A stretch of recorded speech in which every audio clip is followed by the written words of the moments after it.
Hello, welcome to the Florida Hospital for Children webinar. Today we're going to talk about cochlear implants. This is a state-of-the-art treatment of hearing loss, and I hope you find this talk very informative. First off, my name is Dr. Joshua Gottschall. I'm a fellowship-trained pediatric otolaryngologist or ears, nose, throat surgeon. I have had specialized training in advanced pediatric ears, nose, throat surgery and head and neck surgery. And I'm also an otologist with an interest in cochlear implant surgery. I have performed over 100 cochlear implant surgeries and do many ear surgeries in general. I have interest in all sorts of ear, nose, throat disorders, but treating hearing loss is a passion of mine. I'm thrilled to be partnered with Florida Hospital for Children to create a state-of-the-art cochlear implant program for pediatric patients and adult patients in Central Florida. So what is a cochlear implant? You might have asked yourself this. A cochlear implant is an electronic device that restores hearing to individuals with severe to profound hearing loss.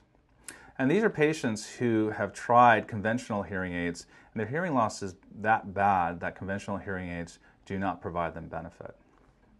On this slide, this shows the cochlear implant device. There's actually two components to a cochlear implant. One, on the left, is a device that's implanted surgically by a cochlear implant surgeon into the cochlea. On the right is the external processor, which houses the microphone, the battery pack, and the electronics that drives and programs the implant. Currently, there are three major cochlear implant manufacturers worldwide. And at our Cochlear Implant Center, we offer all three manufacturers to our patients. Once a patient is deemed a candidate for cochlear implant surgery, that internal processor, or we call it receiver stimulator, is surgically placed within the cochlea. The cochlea is a snail-shaped structure where sound transmission occurs, where sound is transmitted from sound and pressure energy to neural energy. On the right-hand side is a diagram, an actual patient wearing the external processor. Let's talk about the anatomy of the ear and how normal hearing normally occurs. In this picture, we see our external ear canal.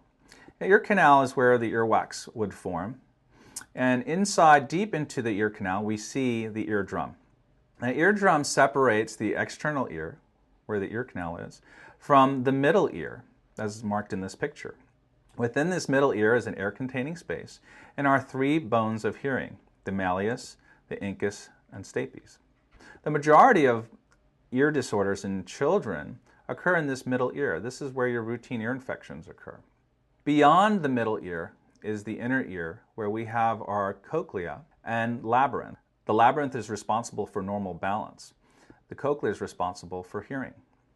The types of hearing loss that can occur in patients is quite varied. And it's very important to identify what types of hearing loss is occurring because the treatment is quite different for each. Moving from left to right in this slide, we're showing portions of the ear and where certain diseases can occur. On the left side, we see the external ear. On the middle slide, we see the middle ear. And diseases and disorders in these two locations cause a type of hearing loss we call conductive hearing loss. Sound is not conducted into the inner ear or cochlea in a normal fashion. Causes of these type of hearing loss can be as simple as a foreign body or wax in the ear canal, to an eardrum perforation or fluid in the middle ear. These type of hearing losses are generally treatable with either medicine or sometimes more basic surgery. If disease processes occur in the inner ear, as shown in the far right picture, this is generally believed to be nerve damage, and there's no real treatment for this type of hearing loss short of hearing aids, and if bad enough, cochlear implants. So what is the impact of hearing loss? More than 36 million Americans have some degree of hearing loss, and an estimated 3 out of every 1,000 children in the U.S. may be born with hearing loss. In about 1 in 3,000 kids, this hearing loss can be severe. It's one of the reasons why that we have in most states a universal newborn hearing screening program. That is, before your child goes home from the newborn nursery, their hearing is tested. And if they fail that test, they are referred to a hearing specialist and onto a ears, nose, throat specialist as well to diagnose and treat their hearing loss. Whether hearing loss is present at birth or happens suddenly or gradually over time, hearing loss can leave you feeling isolated and separated from friends and family. If the hearing loss is not addressed in a very young patient, this can cause significant delays in speech and education. Some patients may have to find alternative means to communicate. So this is a very important problem, very common problem, and very important to recognize to treat very early. The majority of people can treat their hearing loss with traditional hearing aids, while other degrees of hearing loss may require more advanced treatment, such as cochlear implants. The cochlear implant team is comprised of specialists in their specific fields of expertise. As a cochlear implant surgeon, I provide the medical and surgical evaluations to determine if patients are good candidates for cochlear implant surgery. Other members of a cochlear implant team typically includes speech pathologists, educators, nurses, and others. So what's involved in the cochlear implant evaluation?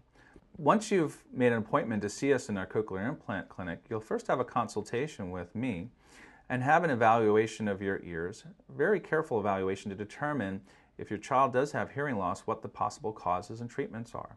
Not everybody needs to have a cochlear implant. You'll have a generalized physical examination to determine if you're a good candidate for surgery. You'll have hearing evaluations with the implant audiologist, and oftentimes more than one, to determine the degree of hearing loss and whether the hearing loss is stable or not. In addition, it's quite common that a trial of hearing aids be initiated for a period of several months to determine if cochlear implants would be appropriate. Finally, it's quite common when cochlear implant surgery is likely to happen that we will order some sort of radiologic imaging, such as a CAT scan or MRI. It's important to confirm that there is a cochlea to implant. So again, who's a candidate for cochlear implant surgery? It's very important to remember that cochlear implants are not for all forms of hearing loss. It is reserved for patients who have severe to profound sensory neural hearing loss in both ears, and those that receive really no benefit from hearing aids. We have to make sure the patients are healthy and fit for surgery. And we have to counsel our patients to make sure that they understand the process is not just surgery, that there's a significant amount of follow-up after surgery for programming. We would like to have patients and families who are highly motivated, and we want to make sure patients' expectations are met. What are the benefits of cochlear implants? Well, cochlear implants serve to bypass the damaged portions of the cochlea and stimulate the hearing nerve and thus the brain directly. We expect patients with cochlear implants who had formerly no options to hear again. And hearing can be from simple everyday sounds such as traffic sounds, sirens, and alarms. If we got no other benefit other than this would provide a significant safety advantage for patients. Imagine not being able to hear that car horn when you're stepping into traffic. But we expect more from cochlear implants, and luckily we get a lot more from cochlear implants, including the ability to hear speech. Patients can hear speech and understand speech in such a way that they can communicate and interact with their peers and family and loved ones. Many patients who have cochlear implants can understand speech without speech reading or lip reading. In addition, now that a patient can hear their own speech, they can refine their ability to speak more normally. Many patients with untreated hearing loss have what we call deaf speech, and that's because they can't self-monitor their own speech. With the advances of cochlear implants, our bar has been raised tremendously. Not only do we want to be able to understand speech, not only do we want to be able to develop normal speech, our bar is now we want to be able to appreciate music at a very high level. We want to be able to talk on the phone. Imagine this is a patient who normally would have no other options to do these things.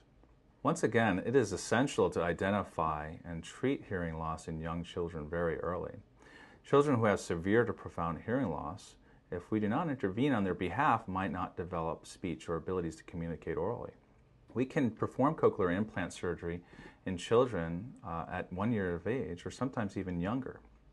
If we do this for these children, they will stimulate their brains to hear sounds and eventually develop speech. And our goals ultimately is to have the child be able to attend regular school just like any other child. Factors that affect the degree of benefit in patients who receive cochlear implants depends upon age, when their hearing loss was identified. Ideally, in children born with hearing loss, we want to identify their hearing loss and treat it before the age of 2. We also have to see what the status of the cochlea is. Is it a normal-shaped cochlea? And what other medical conditions might be impacting hearing loss and development of speech and understanding? Well, I want to thank you for joining me during this webinar. This is a very interesting topic, and I could speak on it for hours. If you have further questions, feel free to contact me, and I'd be happy to answer your questions. Or if you'd like to make an appointment to see me or one of my cochlear implant team members, feel free to call the number on the slide below. Thank you.